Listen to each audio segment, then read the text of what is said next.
சமாதான ஏஜி சபையின் தலைமை போதகர் பாஸ்டர் ஆர் கிளாரன்ஸ் மருதையா அவர்கள் தேவனுடைய செய்தியை கொண்டு வருவார்கள். கிறிஸ்துவுக்கு அன்பானவர்களே, இந்த நாளிலேயும் இந்த ஊடகத்தின் மூலமாய் உங்களை சந்திப்பதிலும் மகிழ்ச்சி அடைகிறேன்.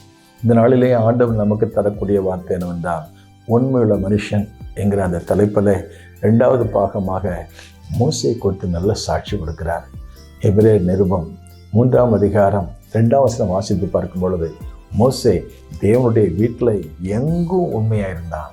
ஆகவே இவரும் தன்னை ஏற்படுத்தினவருக்கு உண்மை உள்ளவராக இருக்கிறார் என்று வாசித்து பார்க்கிறோம். அப்படியானால் இந்த உண்மை உள்ள தெய்வம் நம்மிடத்தில் என்ன எதிர்பார்க்கிறார் என்றால், நம்மிடத்தில் உண்மை எதிர்பார்க்கிறார். உண்மை எதிர்பார்க்கிறார் என்றால் அவருக்கும் நமக்கும் உள்ள உறவில் உண்மை எதிர்பார்க்கிறார். முதலாவது, தேவனுக்கும் நமக்கு உள்ள உறவில் உண்மையாக இருப்போம். ஆண்டவர் சொன்னார், என்னை அன்றி உனக்கு வேறு தேவர்கள் உண்டாயிருக்க வேண்டாம், யாதொரு சொரூபத்தையாலும் விக்கிரகத்தையாலும் உண்டாக்க வேண்டாம், சேவிக்க வேண்டாம், நமஸ்கரிக்க வேண்டாம் என்று சொல்லி இந்த விஷயத்தில் நாம் உண்மையாக இருக்கிறோமா என்பதை காட்டும்படி அவர் என்ன செய்தார், அவரிடத்தில் நாம் அன்பு கூற வேண்டும் என்று எதிர்பார்க்கிறார். இன்றைக்கும் உண்மையில் நாம் தேவனுக்கு கொடுக்க வேண்டிய கனத்தையும், தேவனுக்கு கொடுக்க வேண்டிய முக்கியத்துவத்தையும், தேவனுக்கு கொடுக்க வேண்டிய மரியாதையும் நாம் தேவனுக்கு செலுத்துகிறோமா? தேவனுடைய விஷயத்தில், நாம் ஆராதிக்கிற விஷயத்தில் நாம் உண்மையாக இருக்கிறோமா? தேவன் ஆவியாக இருக்கிறார். அவரை தொழுது கொள்கிறவர்கள் ஆவியோடும் உண்மையோடும் அவரை தொழுது கொள்ள வேண்டும் என்று எதிர்பார்க்கிறார். அப்படியானால் ஆண்டவர் நம்மிடத்தில் என்ன எதிர்பார்க்கிறார்னா, அவர் உண்மையாக இருக்கிறது போல நாமும் உண்மையாக இருக்கு. எதில் உண்மை? முதலாவது, அவருக்கு ஆராதனை செய்கிறது உண்மையாக இருக்கிறோமா? அவருக்கு கொடுக்க வேண்டியதான பங்கு நாம் கொடுக்கிறோமா? அவருக்கு கொடுக்க வேண்டிய நேரத்தை நாம் கொடுக்கிறோமா?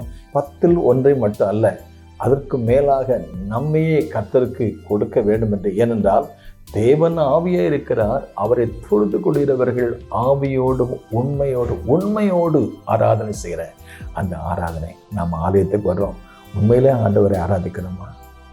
அல்லது ஏதோ ஒரு பார்வைக்கு நாம் ஆராதனை செய்கிறோமா? ஒரு உண்மை இல்லாத ஆராதனை நாம் பார்க்குறோம், ஒரு உத்தமம் இல்லாத ஆராதனையை பார்க்குறோம். ஆதியாகம புஸ்தகத்தில் அண்ணன் தம்பி சண்டையை பற்றி வாசித்து பார்க்குறோம். 2 பேரும் ஆராதனைக்கு போகிறாங்க, 2 பேரும் பலி செலுத்துகிறாங்க. காயின் ஆபேலை பற்றி வாசித்து பார்க்குறோம். ஆபேல் தனக்கு தெரிந்த அறிவின்படி உண்மையிலே கர்த்தருக்கு பலி செலுத்தின போது கர்த்தர் அந்த பலியை அங்கீகரித்தார். காயினையும் அவன் பலியை கர்த்தர் அங்கீகரிக்கவில்லை. ஏன்னா ஆபேலுடைய பலியில் உண்மை இருந்தது.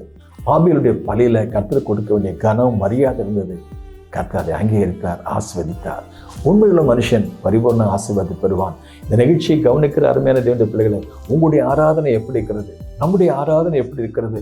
நமக்கும் ஆண்டவருக்குள்ள உறவில் உண்மையாக அவரை மாத்திரம் நாம் ஆராதிக்கிறோமா? அல்லது அவரை தவிர என்னையன்றி உனக்கு வேறே தேவர்கள் உண்டாயிருக்க வேண்டாம் என்று சொன்னாரே, இன்றைக்கும் தேவனை விட்டு பணத்தை ஆராதிக்கிறவர் உண்டு, பணமே தெய்வம் என்று சொல்கிறவர் உண்டு, வேலைக்கு முக்கியத்துவம் கொடுக்கிறவர் உண்டு, வேலையே தெய்வம். இப்படிப்பட்ட உலகத்தில் பணத்துக்கு முக்கியத்துவமோ, இன்றைக்கு தொழிலுக்கு முக்கியத்துவமோ, இன்றைக்கு எத்தனையோ காரியங்களுக்கு முக்கியத்துவம் கொடுக்குறாங்க. ஆனால் தேவன் உண்மை உள்ளவராக இருக்கிறாரே.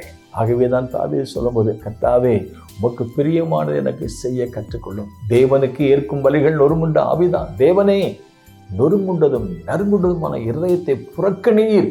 உமக்கு பிரியமான ஆராதனை செய்வதற்கு, நீ விரும்புகிற ஆராதனை செய்வதற்கு ஆராதனையிலே உண்மையாயிருக்க எனக்கு உதவி செய்ய வேண்டும் என்று அவன் கேட்டுக்கொண்டாரே. இந்த நிகழ்ச்சியை கவனிக்கிற அருமையான தேவனுடைய பிள்ளைகளை, ஆராதனையிலே உண்மையாயிருப்போம். கர்த்தர் நம்மை ஆசீர்வதிப்பார். May God bless you. பூமியிலே சமாதானமும் பிரியமும் உண்டாகட்டும்.